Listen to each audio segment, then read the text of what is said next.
목련꽃 그늘 아래서 벨텔에 편지를 읽노라.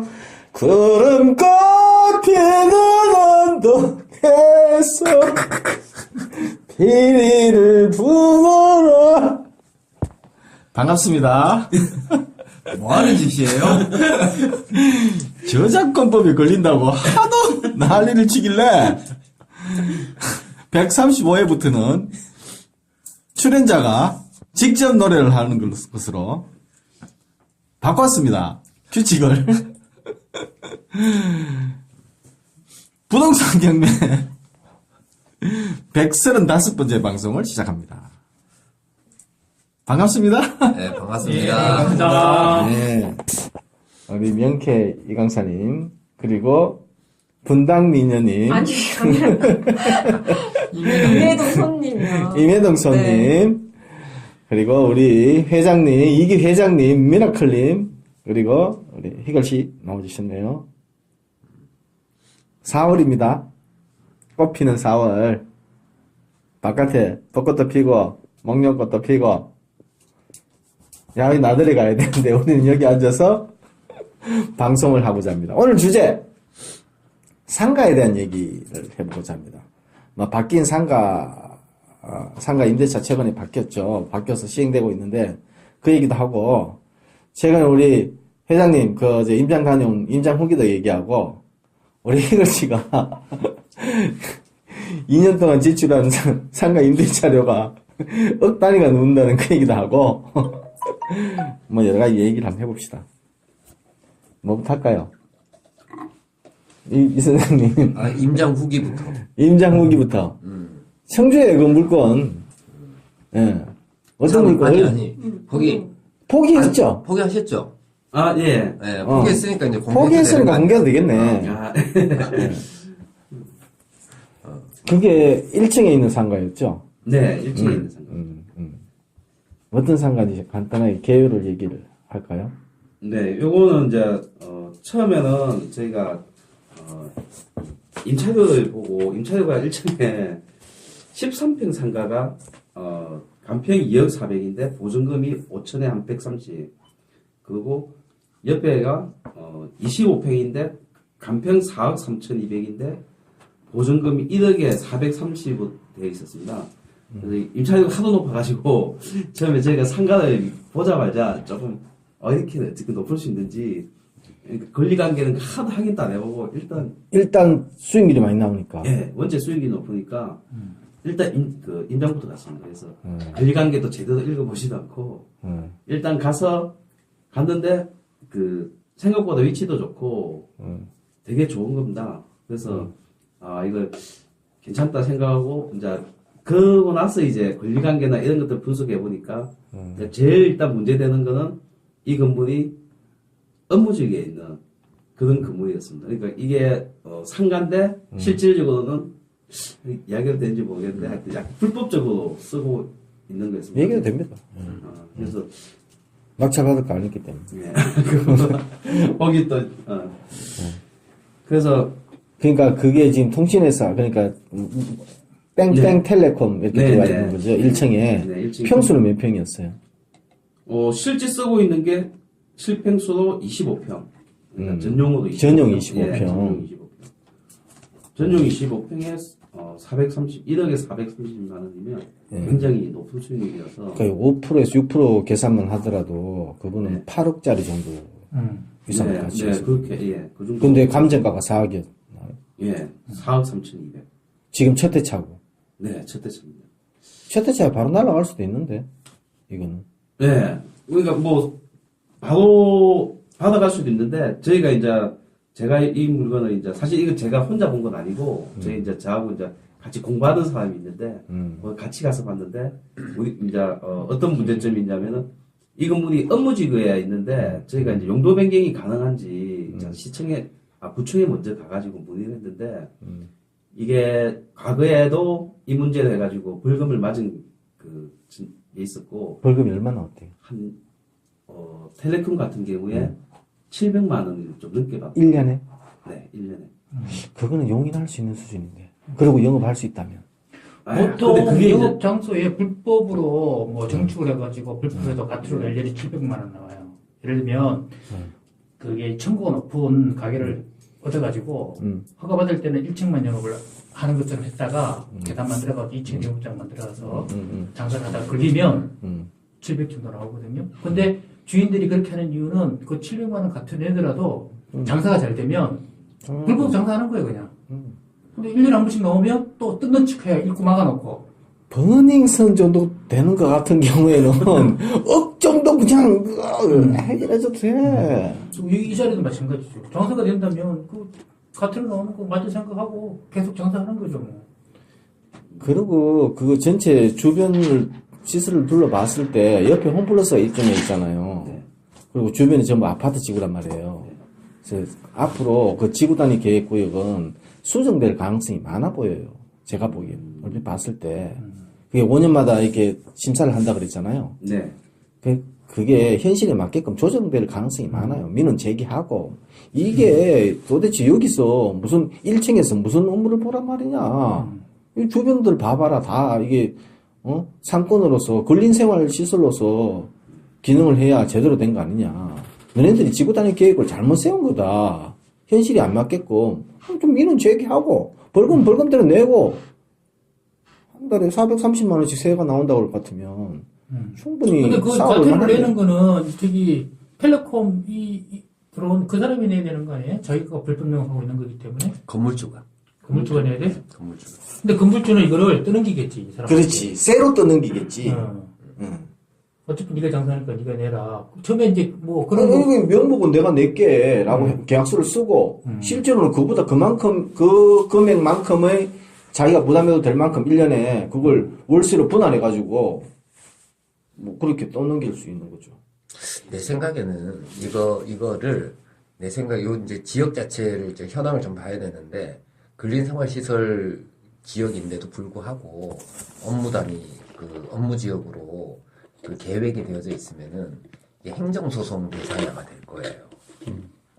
다 초벌 여지는 이제 충분히 있을 거예요. 현실이 안 그래서 맞다. 근데 이거 업무를 용도를 다르게 하는데 과태료가 그렇게밖에 안 돼요? 지금 처음에는 과태료가 처음에 700이지만 그 다음에는 아마 중과산세가 네, 들어갈 네. 거예요. 여기 이제 이건 한번 두 번째 떨어질 네. 때는 그것보다도 이게 무섭네. 가중된 세금이 네. 아마 과태료가 네. 부과가 될 텐데 이제 그걸 감안한다 하더라도 여기는 수익률이 괜찮은 것 같아요. 그걸 감안한다 하더라도 감평이 지금 얼마였죠? 거기서 지금 보증금 1억은 저 낙찰자가 인수해야 되는 거예요? 네, 인수입니다. 그럼 실제로는 5억 3천이네. 그렇죠. 그렇지. 네. 그래도 값어치가 8억짜리 건물이면 2억 이상이 지금 메리트가 있는 건데. 근데 요게 이제 상업시설로 나중에 허가가 나더라도 요거를 다시 건축사 사무소를 통해서 좀 재건축에 준하는 시설 보수가 좀 필요한 것 같더라고요.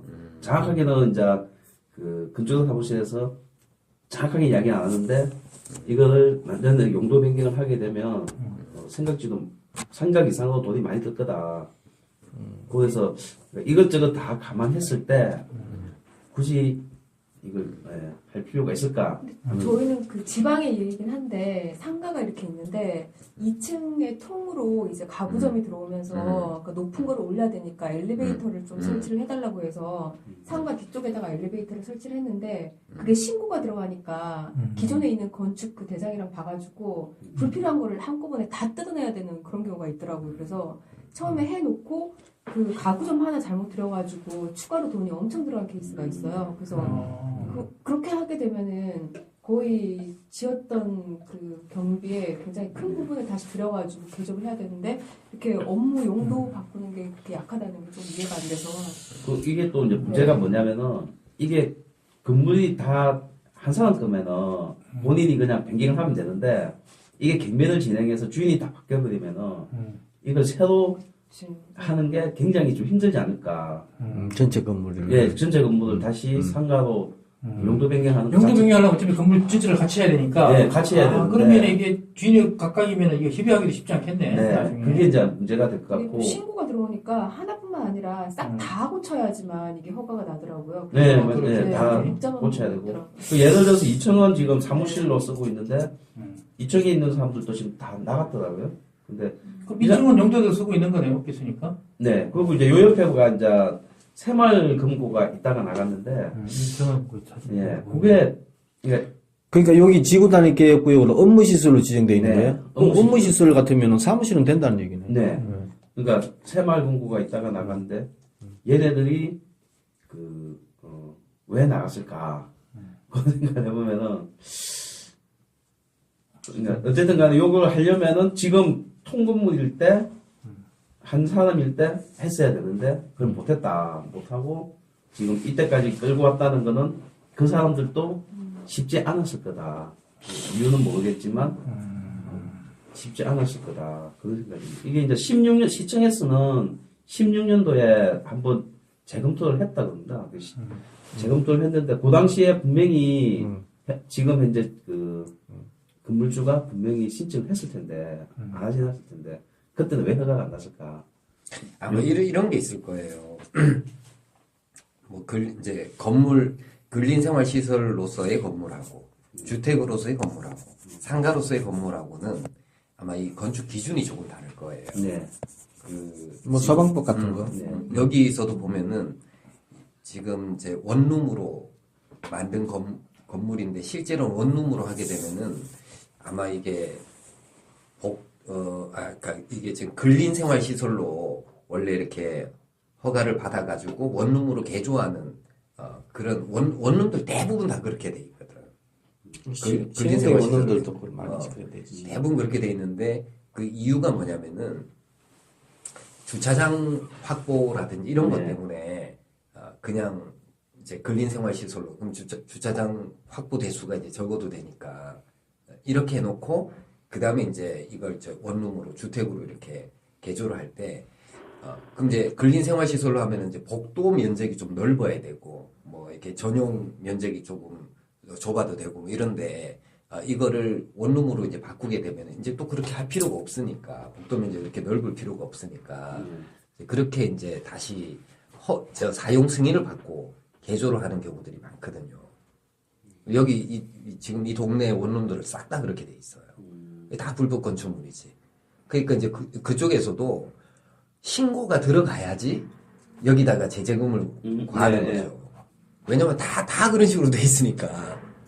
11년도인가 신고가 들어가가지고 그 당시에도 이제 신고 때문에 과징금을 맞은 것 같습니다. 그래서 구청에서는 그 당시에 신고가 있었다. 그래서 네, 그쪽에 옆에 있는 부동산 자리는 300만 원 정도 없고 여기 헬로금 자리는 한 700만 원 이상 이렇게 해서 두 개 합칠 때는 뭐 1,000만 원 정도 두 개 호실만 해서 한 1,000만 원 정도 맞은 것 같더라고요. 사건 번호가 어떻게 돼요? 완전 포기하신 거죠? 모르지. 네, 좀 뭐 일단 저는 포기를 하긴 했는데 이거 제가 사건 아까워. 저랑 같이 본 사람이 있었어요. 오케이. 그 사람은 아직까지 포기 안 했을 수도 있다. 네. 근데 이제 포기의 그 결정적인 이유가 이제 그 용도하고 다르게 쓰고 있어서 나중에 그 과징금? 네, 일단 과징금도 있고 이게 이제 건물이 주인이 바뀌었을 때 제가 이거를 다시 용도를 변경한다는 게 현실적으로 좀 어렵다. 그게 이제 제일 현실적인 문제가 그거 같습니다. 그래서 제가 이거를 아예 다 낙찰을 다 받아서 할 능력이 되면은 아예 받아서 한번 뭔가를 호실 101호면 101호만 낙찰을 받아서 그 101호의 소유자의 자격으로 구청에다 민원을 제기하면 되는 거죠. 뭐. 근데 건물 자체를 약간 이게 숨어봐야 되니까 그런 문제죠. 근데 용도만 변경해주면은 뭐 상관이 없는데. 건축법상으로 예, 나중에 건축법상에, 예. 전체 건물을 용도 변경할 때, 네. 그 안에 내부를 어떻게 손을 봐야 되는데 그 금액이 또 올라갈 여지도 있어 보인다. 네. 그리고 이제 공사비 같은 거. 예를 들어서 제 옆에 있는 사람은 나는 그냥 사무실로 임대하겠다.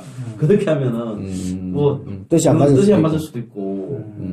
그 이게 건물가가 여기 두 개만 봐서 그런데, 다 통으로 다 하면은 상당히 많습니다. 이게 꽤 되네요, 그러니까. 네, 한 20억 가까이, 20억. 1층만 해도 60평, 25평, 12.5평이니까 85평, 97평 정도 돼요. 1층이 97평 지금.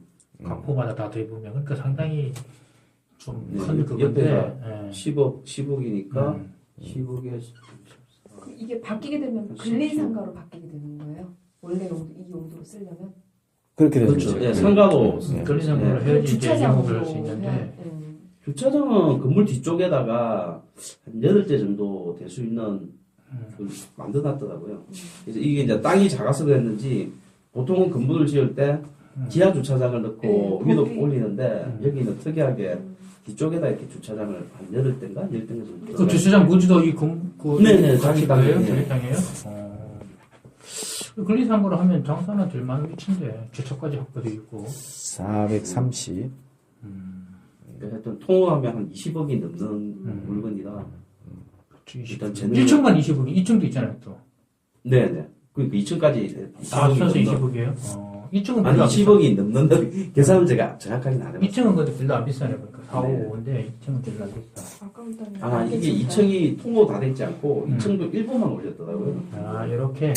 그래서 저도 이제 볼 때는 2층은 아예 안 보고 1층만 보고 들어갔어요. 430에 월세가 따박따박 나온다 그러면 거의 이제 월급쟁이 수준이네. 뭐 놀러 다녀도 되겠다. 430만 나온다 그러면 꼬박꼬박. 아깝긴 아깝다, 이거. 네. 이걸 씨는 월세를 얼마 주고 있어요? 제가 하는 데는 지금 보증금 1억에 월세 600. 계약할 때는 630으로 했다가 30 깠어요? 2년 있다가 30을 깠어요. 그래서 이제 1년 계약을 연장을 하고 이번 다음 달에 그 사이 주인이 바뀌었어요. 작년 10월에. 다음 달에 정식으로 다시 재계약을 해야 될 상황인데 월세를 좀 깎아달라고 요청을 해야 되는데 아직 말을 못 꺼내고 있어요. 주인 한 번도 못 봤어요. 웃기고. 그냥 풍경으로 돈만 넣어주고 있습니다, 지금. 누군지 모르고. 누군지 몰라. 600을 주고 있는데 지금 몇 년. 51평짜리인데 앞 지식산업센터 건물에 한 중앙에 있어요, 우리 가게가. A동, B동 딱 중앙에. 지식산업센터? 어디에 있어요? 아파트 공장, 지식산업센터인지 이름을 그렇게 부르는데 어디에 있어요? 가양동에.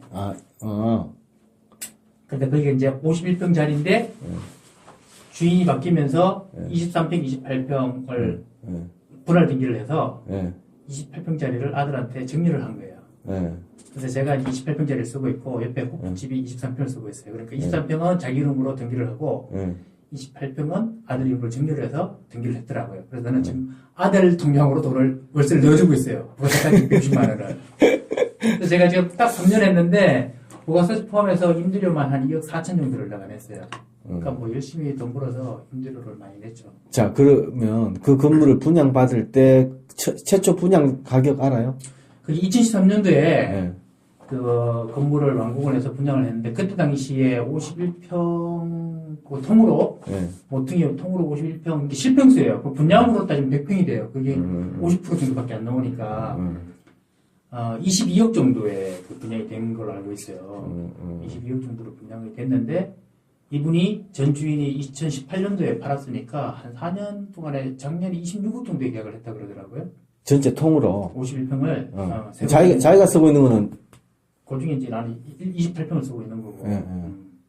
그러면 절반으로 보면 되겠네. 절반. 절반 더 되지. 왜냐면 근데 그 아니 그래 가격이 20 몇 억? 22억? 26억 그럼 대충 한 3 조금 더 크다 보면 한 16억 정도 차지. 15.5 얼마 정도. 딱 그 평수대로 그 지분을 나누면 26억에 28평분이니까 한 16억 정도 가까이 나와요. 근데 그렇게 따질 수 없는 게 기역자 코너에 내가 이렇게 28평을 이 창가를 이렇게 쓰고 있다고. 여기는 중간에 끼인 자리예요. 근데 23평은 사실은 실제 값어치는 요것만 따로 중간에 등기돼 있는데 요것만 한 20이 넘어가고 얘는 8억도 안 되는 거야. 조그만한 자리이기 때문에. 중간에 조그만에 끼어 있는 자리이기 때문에 값어치가 없는 거야. 통으로 있을 때는 전체 값어치가 있는데 그렇지. 이렇게 이제 벽을 세우고 분할 등기를 했기 때문에 요거는 값어치가 확 떨어지는 거지. 그러겠네. 예. 여기가 내가 지금 쓰고 있는 자리인데 여기는 이게 공터고 여기가 예로변이고 하니까 요 값어치는 훨씬 이제 높아진 거지. 아마 지금 매매를 하려고 그러면 20억 이상을 달라 그럴 거야. 근데 그 동네가 지금 마곡이 개발되면서 평당 보통 1억이 넘어가요, 분양가가. 1억 2천. 최근에 지금 가양역 거기 9호선 급행역 쓰는데 거기도 지금 똑같은 건물 하나 짓고 있는데 그 상가 자리를 알아보려고 갔더니만 분양가 30평에 실평수 30평이겠지. 분양 60평이지. 60평에 33억을 달라고 그래요. 분양가. 그러니까 뭐 거의 한 1억 1천 정도 매기더라고요. 그러니까 이제 뭐 많이 뛰어 있는 상태라 600만 원씩. 그냥 배 월세 내고 사셔야 될 것 같아요. 어쩔 수 없어. 근데 울산에 있는 우리 내가 쓰고 있는 그 임대차 하고 있는 그 공장 같은 경우는 지금 월세가 1,000만 원 주고 있어요. 근데 부지가 넓잖아, 거기는. 글쎄, 내 주인이 얼마를 주고 샀는지는 그걸 모르겠어요. 근데 그 값어치를 따져보면 뭐 월세 1,000만 원의 값어치 어느 정도 될까요?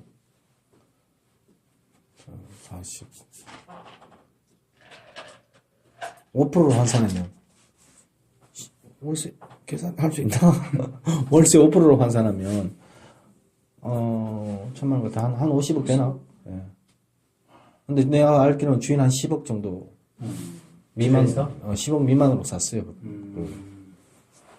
그래서 그걸 지금까지 1,000만 원을 물론 이제 나도 그 공장을 이렇게 짜갈라가지고 전전세를 줘가지고 우리는 거의 공짜로 있다시피 했는데 그게 벌써 몇 년 됐어요? 10년이 넘었어요.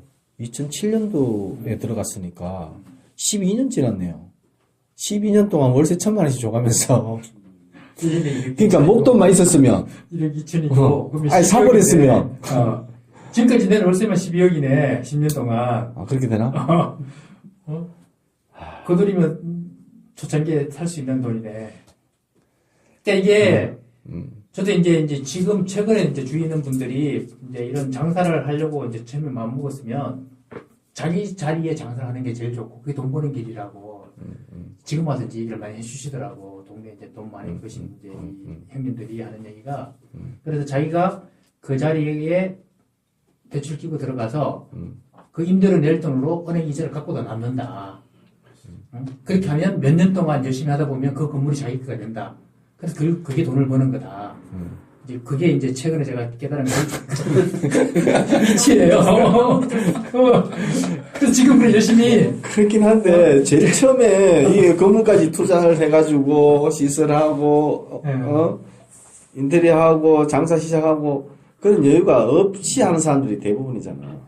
그렇게 마음의 준비가 안 돼 있는 상태에서 사실은 회사를 명퇴하고 나오면서 마음의 준비가 안 된 상태에서 사실은 이제 시작을 했기 때문에 그런 거고. 희고 씨 그때 그런 여유가 있었어요? 그렇게 10억 정도 같으면 투자할 그걸 아니 뭐 대출 끼고 그때 당 회사 다닐 당시에는 회사에 어떤 임무를 있었기 때문에 신용도가 좋아서 사실은 대출을 많이 낄 수 있었어. 근데 지금은 회사를 퇴임하고 나니까 백수니까 이제는 대출이 안 되는 거야. 내가 있는 자산 담보를 하지 않는 한 대출이 전혀 안 되더라고.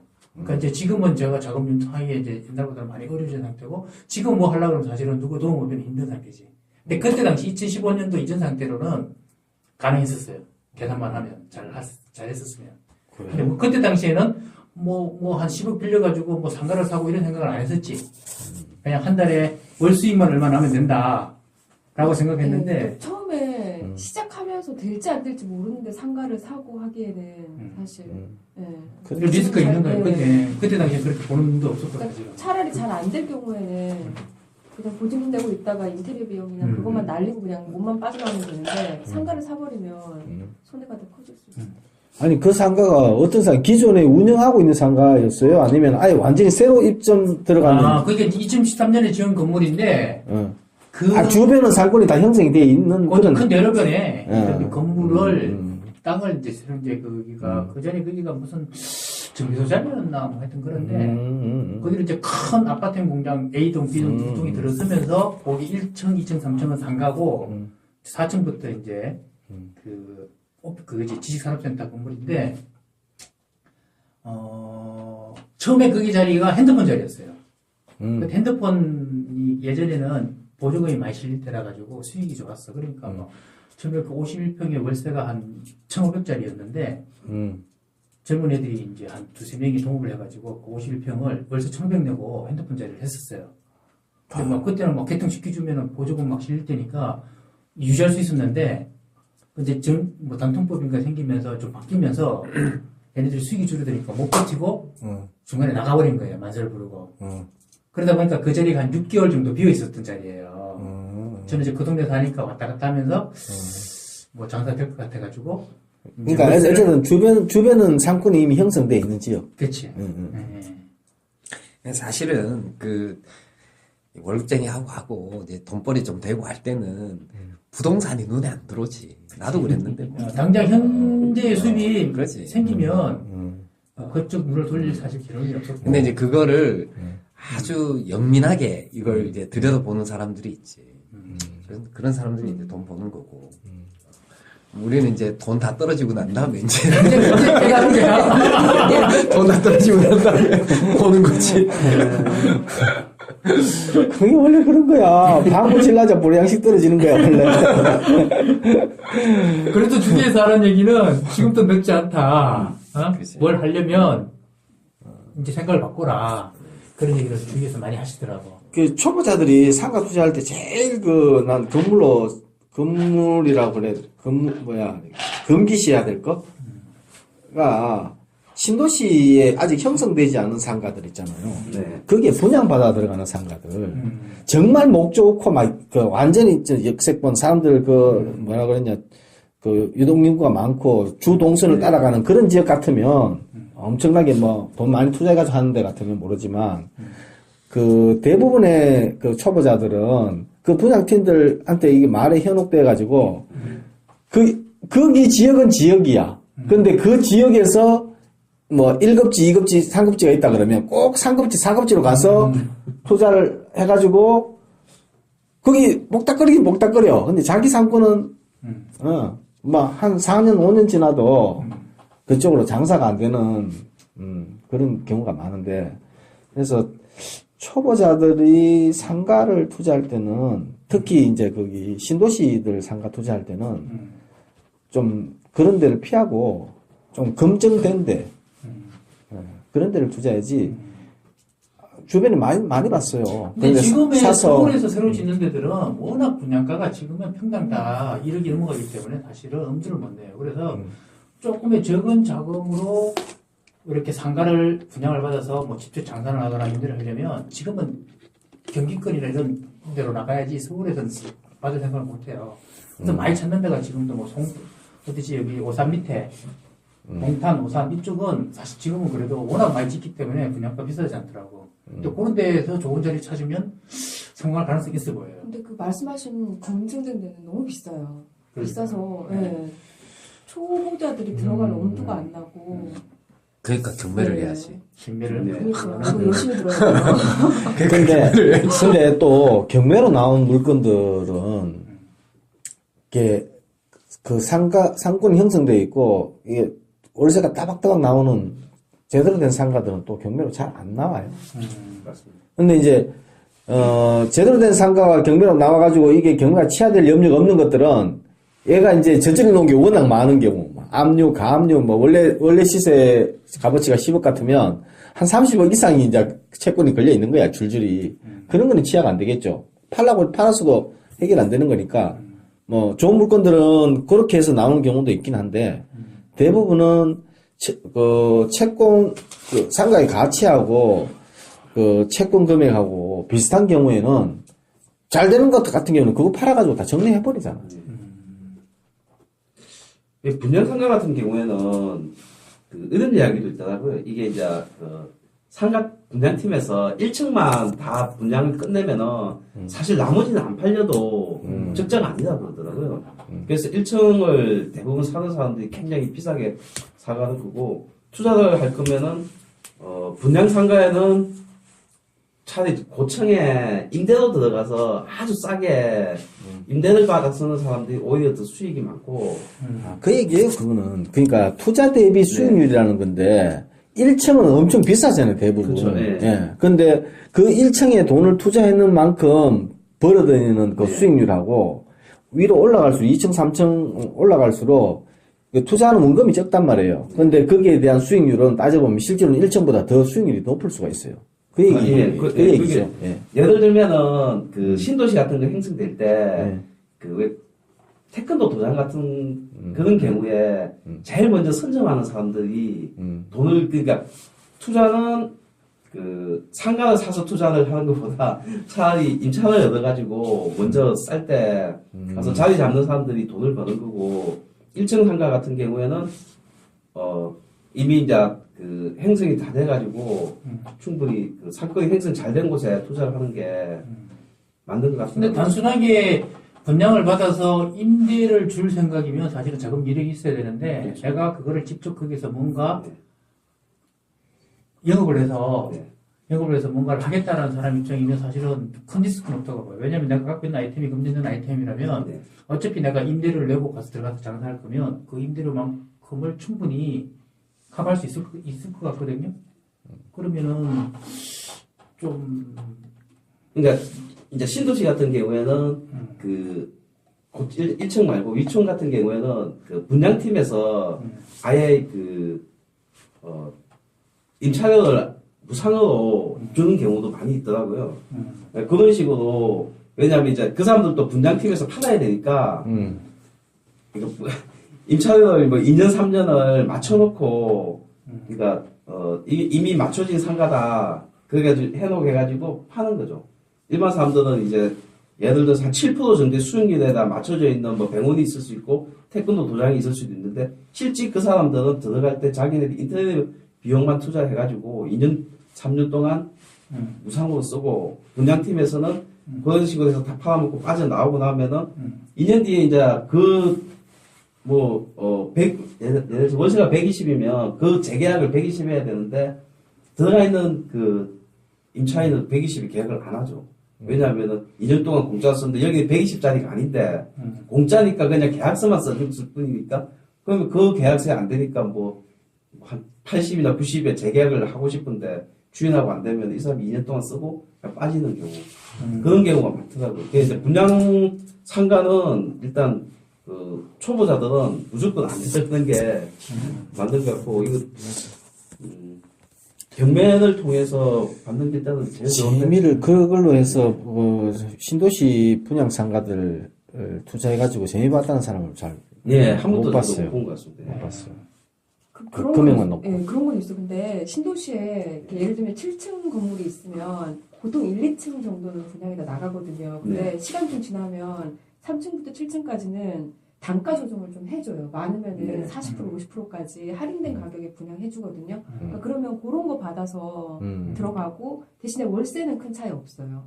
그래서 그렇게 하는 거 있고 그리고 저도 이제 분양을 받아봤어가지고 그때 같이 구하고 이렇게 했었거든요. 근데 그때 저도 실수를 하려고 했던 게 처음에 초보자들이 신도시에 분양을 받으려고 하면 안전하게 아파트에 같이 딸려있는 상가, 그 복합상가라고 그러나요? 그러니까 그거를 이제 많이 선호를 해요. 왜냐하면 작게 쪼개져 있고 그 다음에 아파트가 있으니까 기본 수요는 어느 정도 보장이 되겠거니라고 하고 들어가는데 나중에 막상 들어가서 보면은 주차가 너무 어려워요. 요즘은 딱 그 아파트 아니면은 이동할 때 보통 막 걸어서 그렇게 가는 사람은 없잖아요. 근데 아파트에 딸려 있다 보니까 아파트 거기를 통과해가지고 안에 주차를 해야 되는데 그게 너무 까다로워가지고 맞아요. 입주민들이 반대를 많이 하고 또 이 할당되어 있는 상가에 할당되어 있는 주차 대수가 작아서 손님들이 차 끌고 왔을 때 한계가 있어요. 그래서 저 같은 경우에는 판교기도 했는데 그 아파트들은 다 잘 나가는데 아파트에 있는 상가들은 비어 있는 게 아직도 너무 많아요. 단지 내 상가 마시는 근데 거죠? 큰 도로에 나와 있긴 하거든요. 근데 거기는 너무 자주 바뀌고 빈데도 많고 무조건 피해야 되겠더라고요. 그래서 그나마 할 거면은 이제 근린 상가에 고층에 할인된. 고층에서 상가 고층에 장사할 수 있는 게 별로 없어요. 근데 학원이나 그런 게 학원 그렇지. 학원하고 애들 뭐 놀이방이나 아니면은 미용실도 좋아요. 당구장, 스크린 골프 뭐 대부분 이런 것도 고층에 할 수 있는 게. 그리고 아니면 치과나 한의원 같은 경우에도 한 5층까지 다 들어와요. 저희가 6층에만 해도 그게 있어요. 병원이 있어요. 이비인후과나 이런 거 다 들어와요. 네. 근데 단지 내 상가는 층까지. 근데 이게 이제 우리 음. 상가 이제 트렌드 문제가 좀 있는데 그 상가 이게 아파트 단지 내 상가는 지금 이제 그 지능 상권이라고 보면 되고 이게 옛날에는 단지 내 상가가 주로 이제 많이 하는 게 그 외에 조그만 피아노 학원 아니면은 뭐 세탁실 그다음에 조그만 뭐 슈퍼 요런 치킨집 요런 게 있는데 이게 이제 배달 문화가 발달하면서 사람들이 그 소비를 나가서 소비하는 사람들은 좋은 곳, 맛있는 곳, 사람들이 모이는 곳 이런 곳으로 가게 되고 나머지를 대부분 다 배달시켜 먹거든요. 배달을 시켜 먹든지 아니면은 요즘은 하도 인스턴트 식품들이 잘 나오니까 그걸 사가지고 집에서 만들어 먹는다. 요런 트렌드도 가는데 이 트렌드가 바뀌면서 단지 내 상가에는 입점할 만한 상가가 없어요. 맞아요. 예. 네. 그래서 우리가 이제 특히 이제 스트리트형 상가들 이런 상가들도 지금 이제 점점 하향세인데 그게 제일 문제점들이 사람들이 이제 좀 집계 효과가 있고 그 눈이 오나 비가 오나 쇼핑할 수 있고 뭐 많이 모일 수 있는 그런 곳으로 다 가지 뭐 단지 내 상가라든가 뭐 스트리트형 상가라든가 일단 사람들이 가지 않습니다. 이거는 이제 트렌드가 변했기 때문에 지금 단지 내 상가를 새로 분양받는 거는 제 생각에는 예, 폭탄을 안 든 거나 같다. 맞아요. 예, 그래서 맞아요. 그게 지금 이 소비자들의 구매 패턴이 변하고 있는 네. 것 같아요. 이게 왜 그 홈플러스 뭐 이런데 대형 네네. 그 쇼핑몰들이 매출이 많이 줄어들고 있잖아요. 네. 그 이유가 전부 다 온라인으로 구매하는 온라인 네, 시장은 그렇죠. 늘어나고 네. 오프라인으로 직접 가서 사는 거는 지금 줄어들고 있는 것 같아요. 네. 그래서 이제 옛날에 뭐 우리 주변에 흔히 볼 수 있었던 뭐 세탁소 이런 것들도 많이 줄어드는 것 같고 네. 뭐가 있죠 옷가게 조그만 옷가게 네. 이런 것들 예. 그리고 뭐 구멍가게 이런 것들 네. 뭐 없어지는 점포들이 있어요. 줄어드는 네. 점포들이 예. 거기에 그런 것도 신경을 써야 될 것 같아요. 상가 입지를 구할 때 거기 나중에는 부동산밖에 없어요. 네. 부동산 다 그리고 뭐 편의점. 네. 그 편의점은 안에서 뭐 요즘은 뭐 편의점 은행도 되고 편의점도 거기는 편의점 그게 네. 기존에 분양받았던 가격이 있으니까 임대료를 또 낮출 수가 없는 거예요. 한계가 그렇죠. 있는가 네. 보더라고요. 네. 그래서 비어 있거나 음. 부동산 들어가 있거나. 네. 네. 근데 그게 아파트 세대수하고도 관계가 있어요. 아 물론 예. 세대수가 한 3,000세대 넘어가 버리면은 아파트 상가도 굉장히 괜찮더라고. 내 예전에 그 렉슬 그 상가 보면은 거기는 뭐 하여튼 전층이 막 그렇지 아파트도 대단해. 기본 2,000세대 거기 이상은 돼야 그렇죠. 그건 돼. 3,400세대가 사는데 3,400세대 4인 기준으로 따지면 12,000명이에요. 10,000명 정도 되면 기본 네. 수요는 있어요. 어떤 아이들은. 만 명이면 희글씨 그 고향 점수 업정도 안 되나? 전체 인구가 한 4만 명 되죠. 그러니까 점천의 전체 인구의 4만 명인데 거기 업 인구에 거기 렉슬 아파트 그 상가가 뭐 다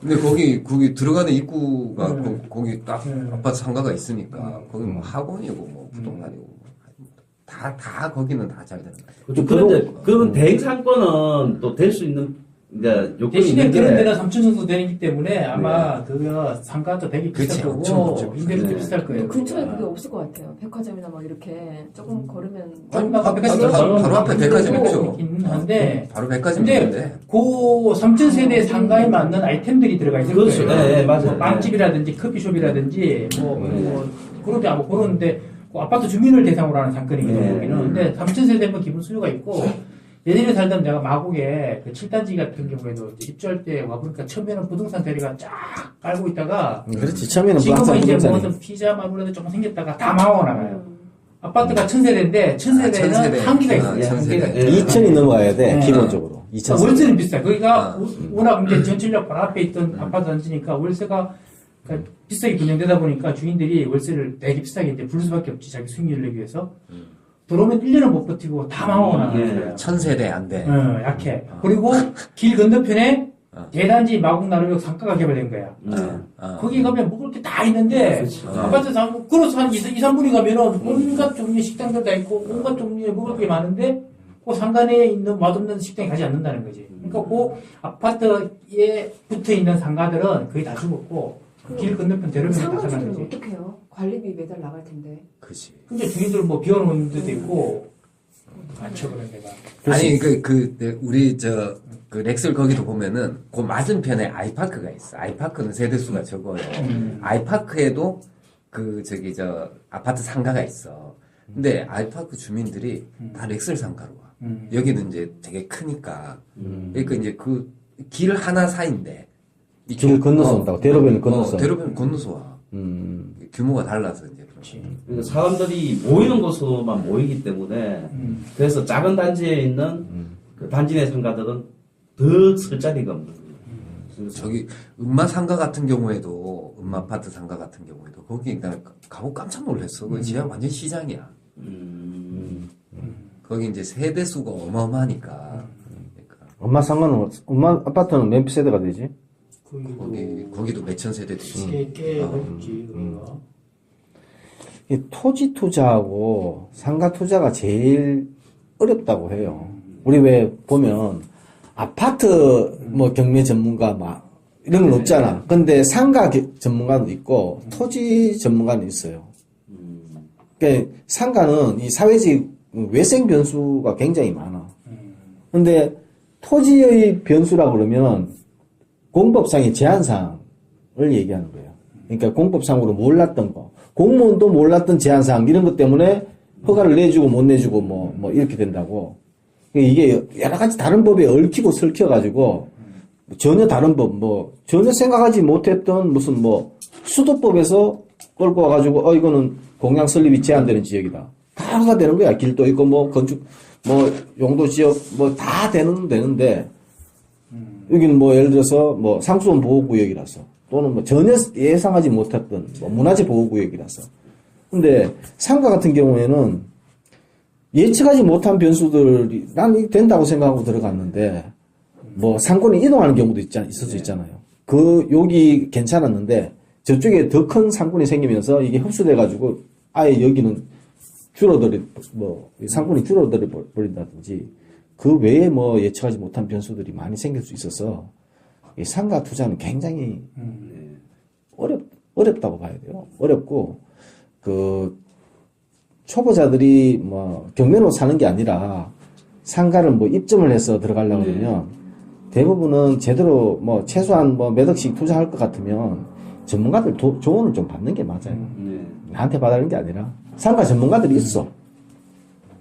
제가 이제 요거 말씀하시니까 생각나는 게 제가 이제 상가에서 가장 초보자들이 좀 조심해야 될 것 중에 두 개가 있는데 하나는 이 관리비 문제가 있습니다. 관리비 아까 고양이 어디 있어요? 네, 관리비가 관리비가 아니고 박영훈 대표님 제일 세세요. 조심하세요. 내가 직접 가는 건 아니에요. 그래도 내가 어디다 대고 지적질이야. 발음 아니고 와 발음 할 줄 알아.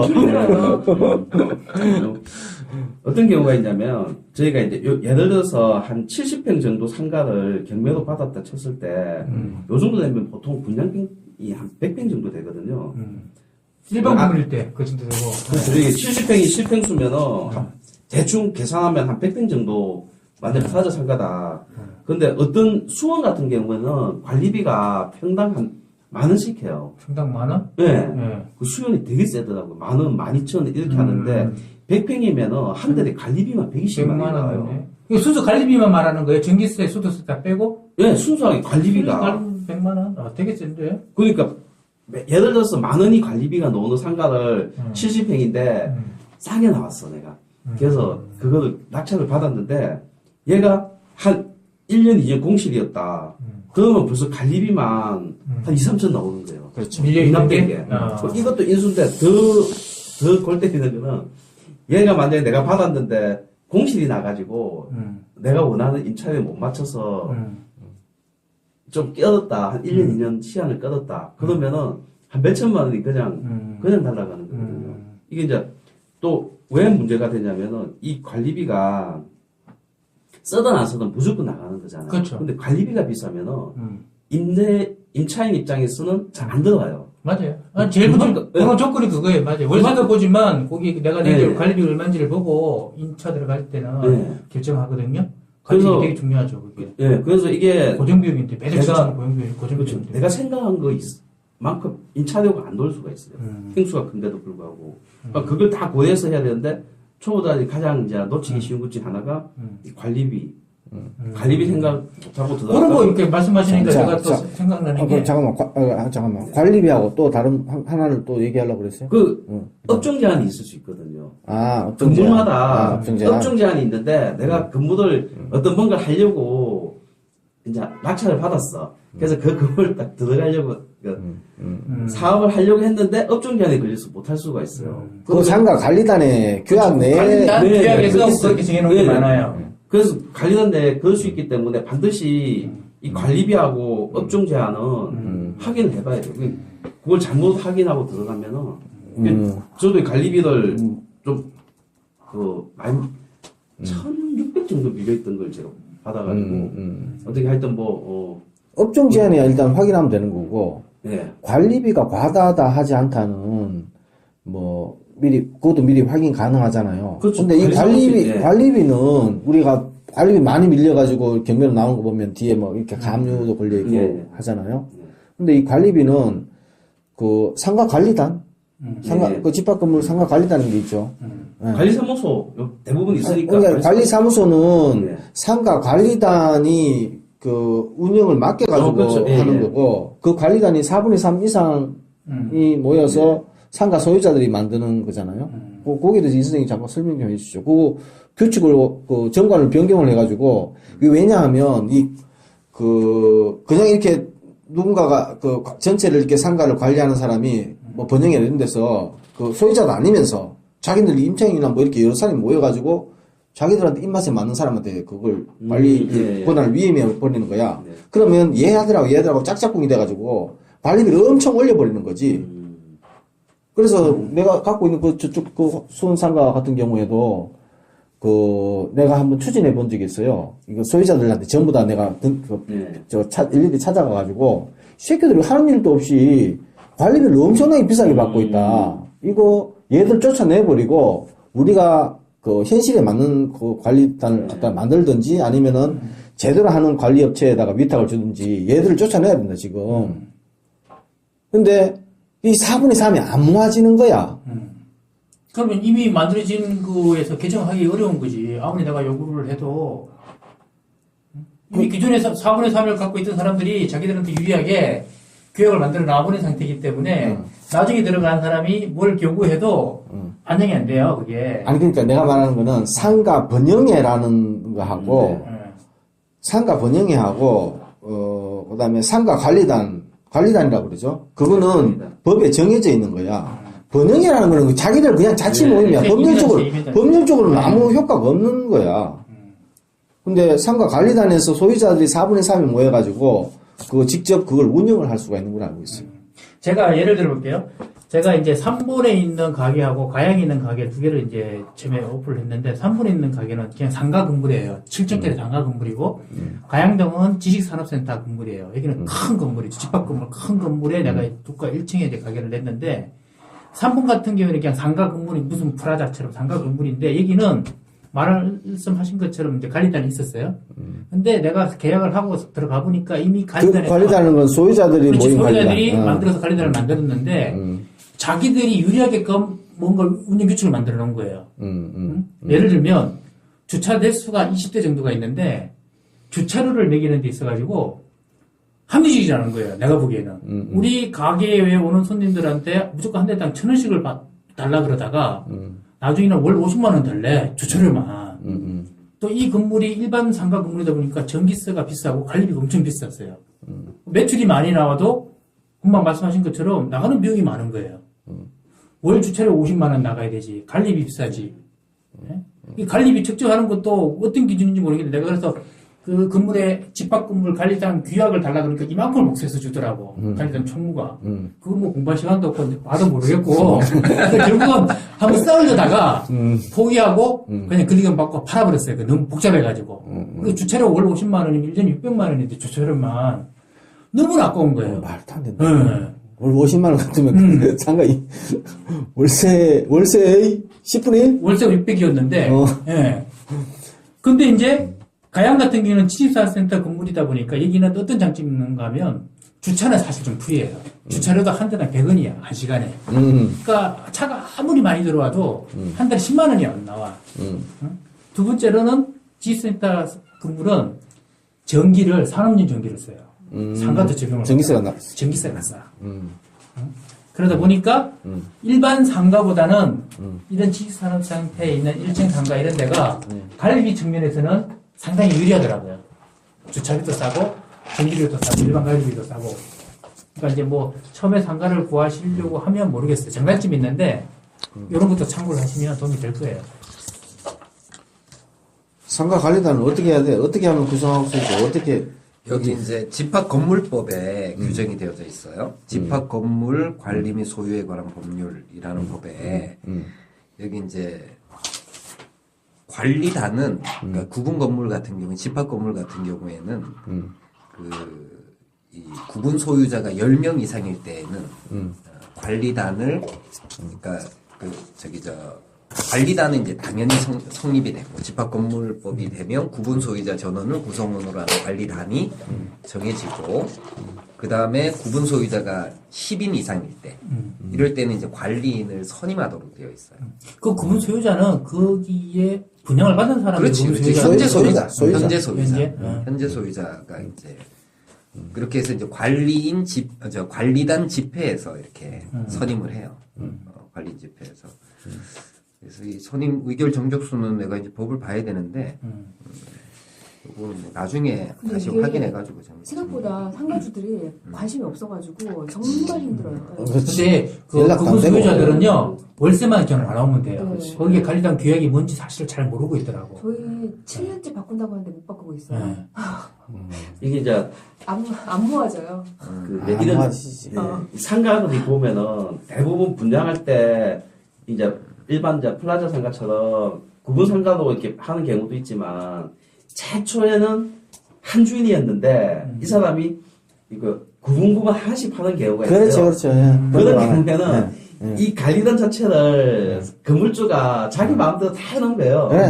그래놓고 나중에 한 사람은 뭐 바꿀 수가 없어. 이미 다 되어 있는 거예요. 그 한 개만 가게를 자기가 나중에 네. 매매를 해서 산 사람은 뭘 억울해도 바꾸려고 해도 바꿀 수가 네, 없어요. 네. 말하자면 4분의 3 지불할 수가 없기 지금 때문에. 그런 식으로 해서 이제 이게 이제 오랜 세월이 지나서 예를 들어서 이 건물이 한 20개 호실이다. 20개 호실이 주인이 다 바뀌어버렸어. 근데 그때는 이제 바꾸려고 보면은 연락이 다 안 돼. 그 사람이 누군지도 모르고. 그러니까 이제 그냥 옛날에 가는 관리단이가 엉망이고 뭐 아무리 개판을 쳐도 아까 말씀하신 대로 월세만 잘 나오면 되지. 맞아요. 임대인이 그 신경 안 쓰거든요. 임차인만이 답답한 거지. 그런 그러니까 경우가 많더라고요. 우리 임차인 같은 경우에는 관리비가 한 30 몇만 원, 40만 원 가까이 내고 있고 나한테 월세를 50만 원 줘. 그러니까 이게 좀 불합리하잖아. 그 내가 좀 안타깝긴 하더라고. 그래서 그 이제 관리단을 모아가지고 이제 이 얘를 이게 일도 안 하고 이 수리도 안 해. 그러니까 화장실도 엉망이야. 그 7, 8층짜리 건물에 그 엄청나게 많은 사람들이 들어가 있거든. 그 40만 원씩 이렇게 받아가지고 도대체 어디를 쓰는지를 모르겠어. 그 어디에 쓰는지 뭐 회계장부도 공개하려고 공개도 안 하지. 공개 안 하지. 근데 그 관리단 교육에 보니까 뭐 회장, 총무 이런 사람들의 활동비라는 게 있더라고요. 그러니까 알고 그게 이제 보니까 그 관리비를 받아가지고 비싸게 받아가지고 자기들 용돈으로 쓰고 있어. 그런가. 근데 그거를 이제 뭐 문제를 내가 좀 읽어보고 문제 제기하려고 그러니까 뭐 관리단 회의 소집을 뭐 해야 되는데 뭐 동의를 받아와라. 네.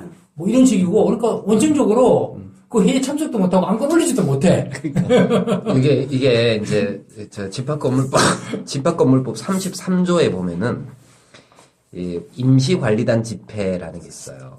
요거를 이제 소집하려면 구분 소유자 5분의 1 이상, 5분의 1 이상이 회의의 목적 사항을 구체적으로 밝혀서 관리인에게 관리단 집회 소집을 청구하면 관리인이 이제 소집을 해야 되고 만약에 이제 관리인이 청구받았는데도 불구하고 소집을 안 하면 그때는 이제 청구했었던 그 구분 소유자가 소집을 할 수가 있어요. 소집을 해서 그래서 이제 감독이라든지 회계장부 열람이라든지 뭐 이렇게 이제 할 수 있고, 그 다음에 관리인을 이제 해임할 수도 있어요. 5분의 1 이상이면? 5분의 1 이상이 소집을 청구할 수가 있지. 근데 요거는 이제 규약으로 다르게 정할 수는 있어. 그 정수를. 5분의 1이 뭐 3분의 1로, 4분의 1로, 10분의 1로 이렇게 이제 다르게 정할 수가 있는데 그 규약은 봐야 되고, 규약에서 이제 특별하게 정한 게 없으면은 구분 소유자 5분의 1이 요구를 하면은 소집을 해야 되고, 그리고 이제 소집을 해가지고 결의를 할 때 관리인 해임 결의 뭐 이런 것들도 이제 가능한데, 요거는 과반수 출석하고 출석 그 구분 소유자의 과반수로 이제 결의를 할 수 있으니까 4분의 3 이렇게 나오는 것은 재건축 결의를 한다든지 이런 게 4분의 3이에요. 구분 소유자 전체에 이해관계에 영향을 주는. 아니, 관리단을 만들 때, 관리단은 당연히 만들어지도록 되어져 있고, 그러니까 이게 집합 건물이면은 당연히 관리단은 근데 구성이 거기 관리단 되고, 만들 때, 어. 그 지분율에 따라서 투표권이 뭐 이렇게 정해지는 거 어떻게 되는 거예요? 예를 들면은 100평짜리 상가를 소유하고 있는 사람도 있고 20평짜리를 소유하고 있는 사람이 있는데, 그럼 각각에 한 표씩 주는 건지, 뭐 예를 들면 관리단 구성할 때. 이게 구분 소유자들 1인한테 이제 표가 이렇게 되는 거지. 그럼 20평 갖고 있는 사람이나 100평 갖고 있는 사람 똑같은 한 표씩을 행사하는 거예요? 그렇지.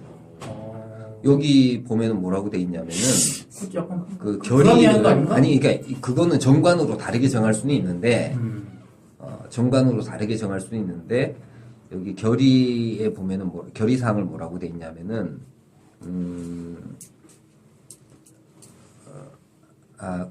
이렇게 돼 있네. 37조에 보면 의결권이라고 해서 각 구분 소유자의 의결권은 규약에 특별한 규정이 없으면은 지분 비율에 따라 이렇게 되는 거예요. 지분 비율에. 지분 한 비율에 표가 아니라 따라서. 지분 비율에 따라? 지분 비율에 따라서 의결권 정하고, 그 다음에 이제 전유 부분을 여럿이 하는 공유자가 있을 때는, 공유자는 이제 관리단 집회에서 의결권 행사할 1인을 정해야 되고, 그 지분 비율에 따라서 하는 게 맞네. 그 다음에 의결 방법은, 특별한 규정이 없으면은 구분 소유자 과반수, 그 다음에 의결권 과반수, 거기 이제 의결한다. 그렇게 돼 있네. 골치 아픈 놈들 쫓아내야 돼. 쫓아내려면 이 상가 관리단이. 근데 필요- 만약에 이제 그러면 이게 평수의 과반수를 확보하고 있으면은 관리인을 자기가 할 수도 있는 그렇죠. 거잖아. 예. 그치? 그래. 그래서 내가 못했어. 아까 그 얘기 있잖아. 전체 건물을, 이 빌딩을 통으로 사가지고, 그 사람이 한 개 한 개씩 분양을 한 거야. 그래서 확인을 해봤더니, 7층, 8층에 9층에는 분양이 안 되고, 그냥 공식으로 다 나면 얘들 거야, 그냥. 그리고 군데 이렇게 해봤더니, 그게, 내가 다, 이 사람들하고 다, 우호적인 세력을 모아도, 얘들한테 대응을 내가 이제 확인을 과반수가 해봤는데, 안 돼. 안 됐던 거야. 그래서 포기하고 말았던 건데, 실제로 요즘 구직난이 심각하잖아. 근데 그걸 만약에 관리단을 만들어가지고, 그 관리단에서 예를 들어서 어떤 위임을 해준다든지, 나한테 위임을 해준다든지, 나한테 우호적인 사람 위임을 해주든지 하면, 지금 내 저기 갖고 있는 오피스텔이 그래, 걔들. 그 관리단 만들어가지고, 그 전에 어떤 놈들이 있었냐면, 관리실 운영하는 사람이 자기 한 사람, 그리고 그 밑에 업무 보는 사람, 그 다음에 청소하는 사람, 다 자기 가족이야. 이 세 명이, 그러니까, 가족 세 명이, 관리소에서 돈 뽑아먹는, 취업이 돼 있는 거야. 몇 년 동안은. 좋은 직장이네, 그거. 그런 식이야. 그런 경우가 생각보다 많더라고요. 상가 주인이 관리인을 줄 때도 자기 친인식 다 주고 다 해놓으면 맞아요. 골치 아파요. 가면은 경매로 가서 뭐 물어보면 알려주지도 않아. 만나주지도 않고. 이 3번 가게 웃기는 게 관리단 총무가 주차장을 관리하고 있어요. 예. 그러니까 각 상가에서 주차비를 엄청 높게 뜯어가지고 관리단 총무가 자기 월급을 가져가. 한 달에 300인가 350을. 그 관리단 총무도 4층에 조만한 거 하나를 갖고 있어. 그 이름으로 자기가 관리단 들어가서 관리단 회장은 7층에 스포츠센터 주인인데 그 사람한테 싸바싸바 해가지고 자기가 총무 일을 하면서 주차장 관리할게. 근데 주차장 관리해주는 것도 없어. 근데 각 상가에서 주차비를 뜯어가지고 한 달 300인가 350 가져가더라고. 자, 우리 지금 얘기하면서 상가 관리단 얘기로 넘어와 버렸는데, 지금 이제, 우리 1시간 벌써 됐어요. 그래서, 나머지 정리 부분은, 바뀐 상가 임대차 보호법하고, 네, 궁금한 게 있는데. 임대료 정액 문제, 그 다음에, 뭐죠? 보증금, 권리금 문제, 권리금 문제. 예, 그 문제에 대해서 우리 간단하게 정리를 하고, 우리 선생님이 바뀐 상가 임대차 보호법, 그 환산 보증금 초과하는 그 문제는 우리 낙찰자들이, 입찰자들이 중요하게 생각하는 부분이잖아요.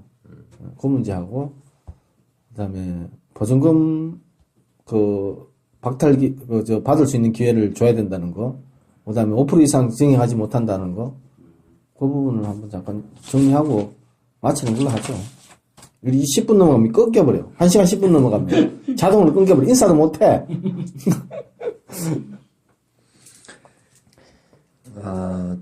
이게 상가 건물 임대차 보호법을 보면은 되는데요.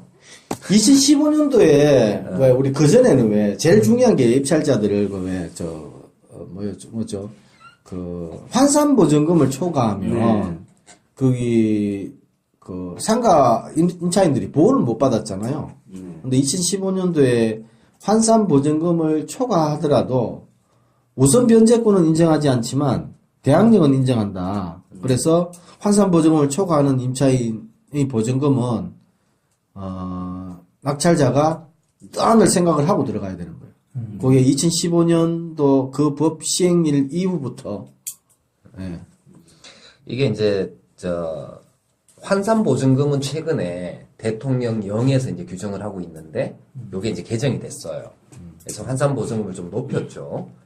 그래서 이제 상가 임대차 보호법의 적용 범위를 좀 넓힌 거고, 그리고 이제 이 상가 임대차 보호법 2조에 보면 그 적용 범위라고 해서 이 환산 보증금 초과하는 그런 이제 보증금을 가지고 있는 상가 건물 임대차에도 대항력 요거는 이제 그대로 인정을 하고, 그전에는 그게 불가능했죠. 환산 보증금 초과하면 그렇지. 너는 보호할 임차인이 아니야. 그래서 얘는 그냥 무시하고 그냥 뭐 보증금 3억씩 이래 들고 있는 사람들은 한 푼도 못 받고 나가고 이렇게 그 다음에 존속 보장, 그러니까 뭐 갱신이라든지 갱신 요구권이라든지 이런 거를 이제 인정을 하는데, 대신에 이제 증액에서 5% 미만 요거는 적용이 안 돼요.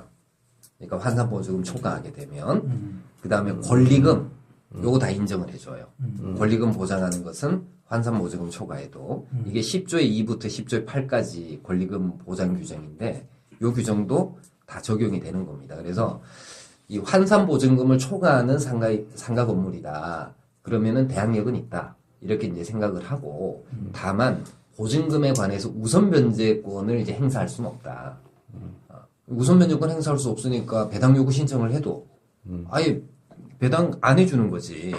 확정 판결이 있어야지 배당을 해주고, 일반 채권자로서 배당을 받는 거예요. 그러니까 대항력이 있으니까 낙찰자가 그걸 인수를 해야 되는 상황이 생기는 거죠. 배당에서는 못 받아간다. 환산 보증금을 초과하면. 배당에서 못 받아가고 낙찰자는 이제 고스란히 인수를 해야 되는. 그것도 딱 그런 케이스잖아요. 네. 예, 그죠? 1억이 넘어가고 청주에서의 환산 보증금 초과하잖아요. 그죠? 네. 대항력이 있다 그러면 그 1억은 그냥 네. 떠안아야 되는 거예요. 옛날 같으면 그거 환산 보증금 초과하니까 그건 무시, 나가린데. 그리고 이제 증액을 할 때 제한이 되는 게, 이게 이제 상가 건물 임대차 기간 동안에 이제 계약을 갱신한다든지 기간 중에 일방적으로 증액을 한다든지 이럴 때는 이제 증액은 대통령령으로 정하는 비율 연 5%를 초과해서 증액할 수가 없어요. 갱신할 때도 마찬가지예요. 이거는 이제 당연히 환산 보증금이 초과되지 않는 상가 임대차에서 그렇게 이제 되는데, 다만 이제 임대차 계약을 해지를 하고 아니면 임대차가 종료되고 새로운 임대차 계약이 체결이 되었을 때 이럴 때는 이제 적용이 되지는 않아요. 그리고 잠깐만요. 그러면 내가 제대로 이해했나? 환산 보증금을 초과하는 사람한테는 5% 룰을 적용할 수 없다. 그렇지. 이 얘기예요? 네. 그러면 환산 보증금을 초과하는 사람한테는 나 10% 올려달라고 해도 상관없다는 얘기예요? 그렇지. 예. 그래요? 근데 환산 보증금이 서울 같은 경우는 9억인데 9억 넘어서는 그 상가는 그 상가에 뭐 임대로 들어가서 장사할 사람은 이미 어느 정도 규모의 장사를 하고 있다는 사람으로 보는 거니까 보여줄 필요가 없다. 그렇지. 그런 의미라는 거죠, 그게. 네. 참고로 여기서 환산보증금이란 우리 저 초보자들 이해를 돕기 위해서 보증금 플러스 월세 곱하기 100. 오케이. 보증금에다가 월세에 100을 곱한 금액을 더한 거예요. 네. 자, 그리고 거기 한 가지 더 질문이 있는데요. 근데 이제 정의의 경우에 이제 5%를 법으로 정하고 있는데 내가 지금 이제 계약을 2015년도에서 2018년도에 이제 갱신을 하면 그 10년 동안 그걸 이제 그게 하는데 그게 그럼 앞에 있는 3년을 포함해서 10년이 아니면 내가 갱신할 때부터 다시 10년이에요. 아, 최초 임대 기간부터 10년. 아, 그럼 나 같은 경우에는 2015년도 계획에서 그때부터 10년을 그렇죠. 보호를 받는 거네? 그렇죠. 그게 이제 그 갱신 요구권을 행사할 수 있는 기간. 이게 최초 임대부터 최초? 10년까지 보장이 되고 오케이, 그럼 앞으로 그 다음에 네. 이게 기존 5년에서 10년으로 연장된 거죠. 이게 또 어떤 이제 그 의문이 이제 또 생길 수 있냐면은 10년을 다 보장을 했어. 임대 기한이 끝나가지고 그 임대차 이제 보장 기간은 다 끝났단 말이야. 근데 이제 이 사람이 이제 나가면서 임차권을 양도를 하고 다른 임차인을 데려온 거지. 그러니까 다른 임차인하고 임대인이 이제 재계약을 한단 말이죠. 그리고 그 임차인으로부터 권리금을 받는 거야. 근데 건물주가 너 권리금 인정 못 하겠다. 너 그동안에 장사 많이 해가지고 먹고 살았으니까 네 권리금까지 내가 책임질 건 아니다. 이 임차인하고는 내가 월세를 대폭 올려가지고 계약을 체결을 해야 되니까 그러니까 네가 데려온 임차인하고는 계약을 못 하겠다. 이럴 수 있잖아요. 그렇지. 그죠? 이런 이제 요 행위는 보증금 회수 기회를 이제 건물주가 박탈하거나 내지는 방해하는 거지. 문제는 그 임대차 보장 기간 10년을 다 채웠는데도 불구하고 건물주가 권리금 회수 기회를 보장을 해야 되느냐. 그 경우에도 문제 생길 수 있잖아요. 어떻게 해야 되는 거 생각해요? 아닌가? 원래 이제 과거의 판례는 이제 어떻게 봤냐면은 권리금이라는 것은 건물주가 돌려주는 돈은 아니다 말이지. 그렇지. 그래서 임대 기간을 보장하면 그것으로서 건물주는 자기를 다 한 거지. 그 영업해가지고 수익을 이제 자기 투자한 돈에 대한 수익을 이제 얻을 수 있도록 이제 이렇게 했는데 이게 지금 상가건물 임대차 보호법에서 이제 권리금을 확실하게 재산권으로 인정하는 규정을 만들어 버린 거예요. 이번에? 그래서 임대 기간을 보장했다 하더라도 권리금 회수 기회를 방해해서는 안 되는 거예요. 만약에 방해했다면 너는 그때는 이제 임차인한테 유리하게 되는데. 그렇지. 방해했다면은 건물주가 내줘야 되는 거예요. 그래서 이제 이 권리금을 구체적으로 산정하는 방법들, 이거를 이제 감평할 수 있는 기준들을 법으로 만들어 놨어. 감정평가할 수 있는 기준들을. 그래서 이거를, 국토부에서 이제 고시하도록 되어져 있어요. 이게 이제 생각보다는 그렇게 많지가 않아. 권리금이. 보장되는 권리금이. 생각보다는 그렇게 많지가 않아. 내가 최근에 이제 그 노량진에 이제 내 아는 학원이 있는데 학원 1층이 커피숍, 노량진에 대로변에 학원 1층에 이제 커피숍이 있었어요. 10년 이상 이 사람이 장사를 한 거야. 그리고 이제 학원에서는 거기를 강사 휴게실로 바꾸기 위해 가지고 이제 임대 기간이 끝났으니까 나가라고 그랬겠지. 강사 휴게실로 쓴다고 장사를 안 한다 이거야 거기서는. 근데 이제 얘가 나가면서 그걸 내놔라 그런 거예요. 권리금 내놔라. 권리금. 10년 동안 장사했는데. 10년 동안 장사했는데도 권리금 내놔라. 소송이 붙었어요, 소송이. 그 이제 그 담당 변호사한테 나한테 전화가 왔지. 이거 너무 억울한 거 아니에요? 그러면서. 법에 그렇게 돼 있다. 판례도 이제 그렇게 보고. 그래서, 권리금 저기 아마 내줘야 될 수밖에 없다. 근데 거기서 권리금을 그 산정하는 게 그럼 또 거기서 분쟁이 붙을 수 있어. 나는 그렇지. 이만큼을 요구하는데 대출 요구하는 사람은 이밖에 인정 못하겠다. 그렇지, 어떻게 하냐 이거지. 그거를 국토부에서 고시를 한다니까. 국토부에서 그 지역마다의 권리금 기준들을 고시를 하고 있기 때문에 그 기준에 따르면 생각해 봐봐요. 50평이고 매장 면적이 50평이고 1층이야. 그 다음에 노량진이야. 노량진에 그 대로변은 사람들이 빠글빠글거려. 빠글빠글하지. 근데 권리금 얼마 인정했느냐 판례가 저 법원에서 3천만 원 인정. 되게 얼마 안 돼. 현실하고는 좀 괴리가 있네. 거기가 만약에 그러니까 매출이 어느 정도 나왔던 지이면 내가 보기에는 권리금 한 2억 이상은 달라고 그럼 그러는데. 이제 자기네들은 이제 그래서 권리금을 7천만 원인가 8천만 원인가 청구를 했다고. 근데 3천만 원 인용을 했으니까 생각보다 보장되는 권리금이 그렇게 많지 않다. 근데 그렇더라도 제 생각에는 왜 이 사람이 이제 같은 업종이 권리금을 주고 들어온다면은 당연히 충분히 많이 받아야 되지만 임대인 입장에서 볼 때는 자기가 그렇지. 자기 근무에 뭔가 이렇게 다 보장해주고 자기가 쓰기 위해서 하는데 권리금을 준다는 것 자체가 어떻게 보면 또 부담이 한 거잖아요. 반대 입장에서는 그렇죠. 문제제기하고. 잠시만요. 우리가 지금 1시간 10분을 지금 향해서 치달아 가고 있는데, 곧, 이게 끊어질 거예요. 그래서 우리 청취자분들한테 잘못하면 인사를 못 할지도 몰라. 그래서, 매번 그러시네. 인사를 했다고 치고, 지금 인사를 하시죠? 예, 인사를 예, 고생 많았습니다. 예. 예, 135회 방송 우리가 여기서 마치더라도 툭 끊기더라도 이해를 해주시고 우리가 인사했는 걸로 치고 끊기면 끊기는 대로 가고 예, 고맙습니다. 여기까지 했습니다.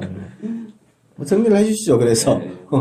근데 법이라는 게 늘 이 한쪽만 너무 하면은 항상 누군가는 손해보는 사람이 나오지 않습니까? 임차인의 권리도 충분히 보장돼야 되지만 그걸 악용해서 임대인의 권리를 침해하는 것도